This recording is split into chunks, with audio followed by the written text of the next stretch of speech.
Hard to believe with temperatures currently in the 90s, but the cool fall weather is certainly approaching rapidly, and it's time to start thinking about fall fertilization. Joining us now is our garden guru, John Fech. And John, today we're talking specifically about cool season lawns. We are. What kinds of lawns are those, and where do we start?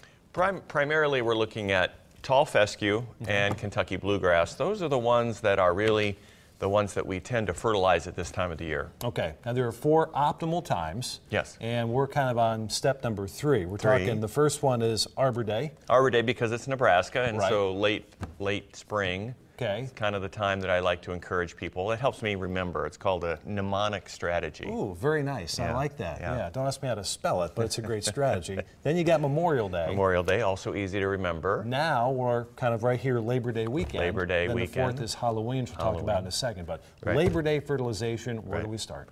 Well, we want to recover, and that's the whole point of it, Matt, is we want to recover after a long summer. Could have had some disease in there, could have had some grub damage, all kinds of things, and we want to encourage the lawns to recover. Typically, and Ryan would help us with this a little bit, we get into a pattern of weather where things mellow out a little bit more stable temperatures and moisture patterns, and so with that in mind, we want to go with a product that is a good slow-release product, mostly nitrogen, has a little bit of phosphorus and potassium in it just to kind of smooth things out. Okay, so that's for most areas. Now what about the other 2 bags you brought? Well, the other 2 bags, this one would be for the viewers who actually did follow our advice 2 weeks ago and repair their lawns. Right. And these should be up, growth should be up about haircut size now, maybe 2 inches, Right. buzz cut, should be looking at that. And this product would help to encourage the new roots to get established. Okay. That's really important. So that's all you would need now. We've still got on that particular set of lawns, what, 4 or 6 weeks of growing season left? We do, which is why that's a good time to do that. So the whole month of September will be good growth for new lawns,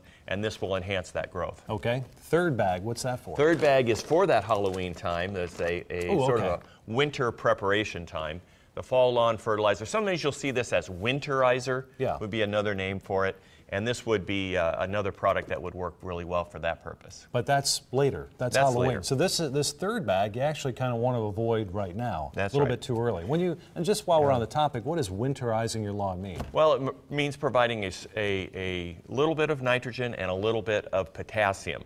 And those 2 things help. The nitrogen helps to continue the growth, and you put that on at a kind of a medium to low rate. The potassium helps with winter stress tolerance. Might also want to put that on heading into summer as well. But research at the University of Nebraska has indicated that that's a good prep for the winter. Okay, when you're putting these first 2 bags on, do you mow first, then put it down, then water? That would be a good regime. That's right. Mow first so that the canopy gets out of the way and you get even distribution of the product. Put it down. Well, if you really want to get into it, you would split it in half. You know you want to put on 10 pounds in this certain area. Well, then you put on 5 pounds north and south and 5 pounds east and west. And then water it lightly to get it off the blades and down into the upper soil profile. Boy, oh boy, lawns are like a big chemistry experiment, aren't they? With the nitrogen and everything else. Yeah, but it's worth it. It is worth it. Great shirt, by the way. Go Huskers. And thank you so much for being here, John. As always, Ryan's back with a check.